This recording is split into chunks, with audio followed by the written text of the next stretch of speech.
আসসালামু আলাইকুম ওরহমতুল্লাহি ওবরাকাতুহ। প্রিয় ইমানদার ভাই ও বোনেরা, আজকের এই ভিডিও কোনো রাজনৈতিক বক্তব্য নয়। আজকের এই ভিডিও কোনো জাতিকে ঘৃণার করার জন্য নয়। আজকের এই ভিডিও একজন মুসলমানের হৃদয়ের আর্তনাদ। আজ আমরা এমন এক সময় দাঁড়িয়ে আছি যেখানে পৃথিবীর বিভিন্ন জায়গায় মুসলমানদের চোখে পানি, বুকে কষ্ট, মনে ভয়, আর ঠোঁটে শুধু একটি শব্দ, ইয়া আল্লাহ, ইয়া আল্লাহ। কেউ তার ঘর হারিয়েছে, কেউ তার সন্তান হারিয়েছে, কেউ তার মা বাবাকে কবর দিয়েছে নিজের চোখের সামনে। আবার কেউ শুধু মুসলমান হওয়ার কারণে অপমান সহ্য করছে। ভাবুন তো ভাই, একজন মানুষ শুধু লা ইলাহা ইল্লাল্লাহ বলার কারণে যদি ঘৃণার শিকার হয়, তাহলে একজন ইমানদার মানুষের হৃদয় কিভাবে শান্ত থাকতে পারে? আজ সোশ্যাল মিডিয়ায় খুললেই আমরা দেখি চিৎকার, কান্না, নির্যাতন, ভয়, অসহায় মানুষের আর্তনাদ। কিন্তু সবচেয়ে কষ্টের বিষয় কি জানেন? মুসলমানদের একটা বড় অংশ শুধু দর্শক হয়ে গেছে। কারো চোখে পানি আসে, কেউ পোস্ট করে, কেউ কমেন্ট করে, তারপর আবার নিজের জীবনে ব্যস্ত হয়ে যায়। কিন্তু প্রশ্ন হলো, আমরা কি শুধু দেখেই যাব? আমরা কি শুধু আফসোস করব? আমরা কি শুধু বলবো খুব খারাপ হয়েছে? না ভাই, একজন মুসলমান কখনো শুধু দর্শক হতে পারে না। রাসূল সাল্লাল্লাহু আলাইহি ওয়াসাল্লাম প্রায় 1400 বছর আগে বলে গেছেন, তোমাদের মধ্যে কেউ অন্যায় দেখলে হাত দিয়ে প্রতিবাদ করবে, না পারলে মুখ দিয়ে, আর যদি তাও না পারে তাহলে অন্তর দিয়ে ঘৃণা করবে। আর এটা হলো দুর্বল ঈমান। আজ আমাদের অন্তরে সেই ব্যথা কি আছে? আজ কি মুসলমানদের কষ্ট দেখে আমাদের ঘুম না ভাঙে? তাহলে আমাদের ঈমানকে নতুন করে পরীক্ষা করা দরকার। প্রিয় ভাই ও বোনেরা, মনে রাখবেন, মুসলমানদের শক্তি শুধু সংখ্যা নয়, মুসলমানদের শক্তি হলো ঈমান। বদরের যুদ্ধে মুসলমান ছিল অল্প, কিন্তু তাদের ঈমান ছিল পাহাড়ের মতো দৃঢ়। আজ আমাদের সমস্যা হলো, আমরা মুসলমান নাম ধারণ করছি, কিন্তু ইসলামের চরিত্র ভুলে গেছি। আমরা নামাজ ছেড়ে দিয়েছি, কোরআন ভুলে গিয়েছি, মিথ্যা বলছি, সুদ খাচ্ছি, হারামকে স্বাভাবিক বানিয়ে ফেলেছি। তারপরও আমরা আশা করি আল্লাহ আমাদের সাহায্য করবেন। তাই আল্লাহর সাহায্য পেতে হলে আল্লাহর দিকে ফিরে আসতে হবে। আজ মুসলমানদের সবচেয়ে বড় প্রয়োজন হলো অস্ত্র নয়, সবচেয়ে বড় প্রয়োজন ঈমান, ঐক্য এবং শিক্ষা।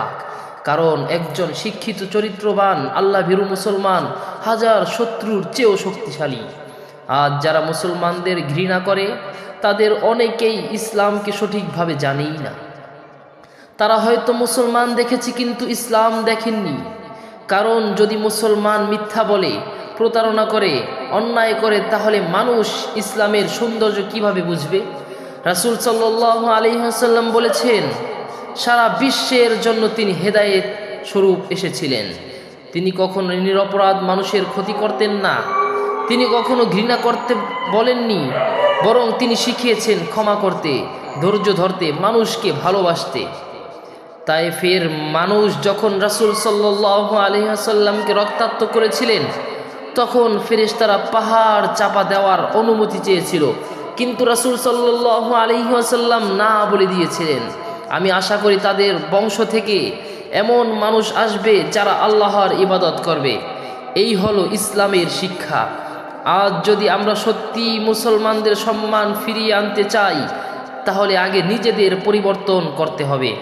আপনি ফজরের নামাজ পড়ুন, আপনার পরিবারকে দ্বীনের শিক্ষা দিন, হারাম থেকে দূরে থাকুন, মানুষকে সাহায্য করুন, অন্যায়ের বিরুদ্ধে কথা বলুন, কিন্তু কখনো জুলুম করবেন না, কারণ মুসলমান কখনো জালিম হতে পারে না।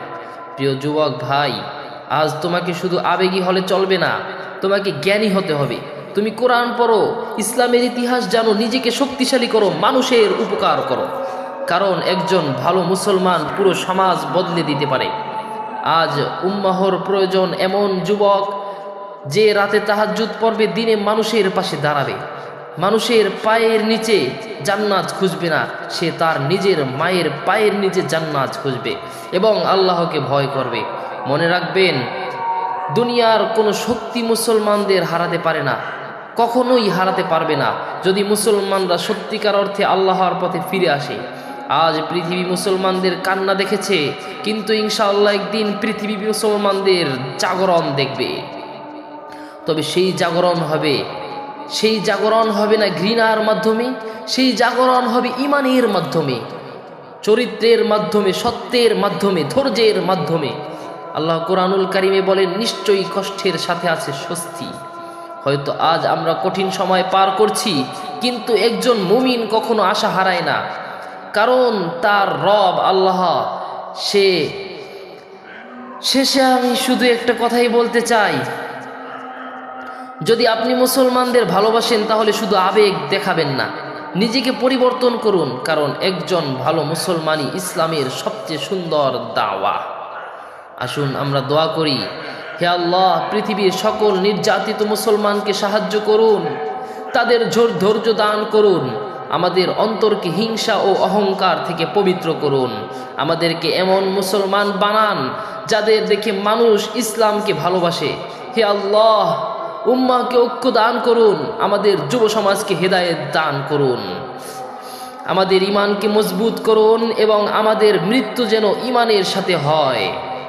আমরা আজ দেখতে পারি বর্তমান ভারতে আমাদের মুসলমান ভাইদের প্রতি, বোনদের প্রতি যেভাবে জুলুম করছে, এইভাবে যদি জুলুম চলতে থাকে, এক সময় তারা পুরো মুসলিম জাতিকে, পুরো ইসলাম ধর্মকে তারা নিঃশেষ করে দেওয়ার পায়তারা করছে। কিন্তু আমরা মুসলমান যারা আছি, আমরা সর্বদা আমাদের জান মাল দিয়ে হলেও একেবারে প্রয়োজনে আবার আমরা বদরের সেই যুদ্ধের মতো যুদ্ধ ঘোষণা করতে তাদের জন্য প্রস্তুত আছি। আমরা সব সময় সবাই প্রস্তুত থাকব, যে কোনো সময় ডাক আসলে কখনো পিছু হটব না। আজকে এই পর্যন্তই। আসসালামু আলাইকুম ওয়া রাহমাতুল্লাহ।